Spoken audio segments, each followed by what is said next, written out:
Ce très bel arbuste est un Osmanthus burkwoodi. On l'appelle aussi osmanthe de Burkwood. Les osmanthes sont des plantes originaires en général d'Asie, de Chine, du Japon, qui aiment les sols plutôt légèrement acides, des sols profonds, bien drainés. Ici, on a un petit peu un sol qui est à l'inverse. Il est plutôt calcaire, il est plutôt argileux.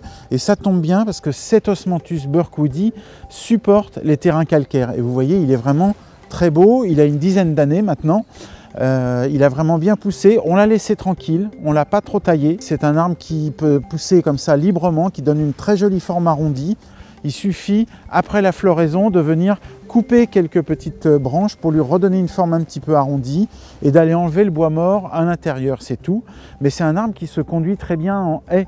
On peut faire de très belles haies d'osmanthe. Il peut garder une forme vraiment bien nette. Il a un feuillage vert foncé, brillant, persistant, qui est donc décoratif toute l'année. Certaines osmanthes ont même des feuilles qui ressemblent aux feuilles du hou en un petit peu moins piquant. Celui-ci en plus, et la plupart des osmanthes c'est ça aussi, fleurissent. En général, ils fleurissent au printemps. Pour l'osmanthe de Burkwood, c'est avril-mai. Alors celui-là a pas loin de 3 semaines d'avance parce qu'on a eu un hiver très doux. Et c'est une floraison qui est très très parfumée. En Chine, il y a toute une symbolique attachée à l'osmanthe. On peut même en parfumer les thés verts. C'est un parfum qui ressemble légèrement à celui du thé au jasmin. Et donc c'est un arbre qui est décoratif, qui est fleurifère. C'est un arbre facile à cultiver, qui est pratiquement pas attaqué par les insectes ni par les maladies.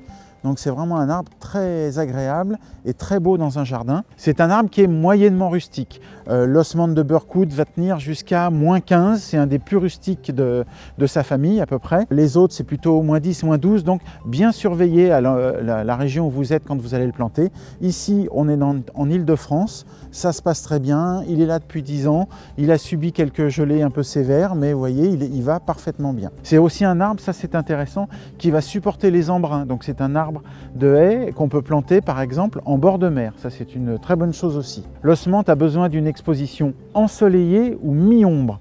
Alors quand je dis ensoleillé, il va bien supporter le soleil. Ici il est bien exposé, mais évitez quand même les expositions les plus brûlantes. C'est-à-dire le plein soleil contre un mur clair, là ça va brûler le feuillage, il ne va pas du tout aimer. Mais sinon comme ça, au milieu d'un jardin, au soleil, tout va très bien. Il aime bien aussi être protégé des vents forts.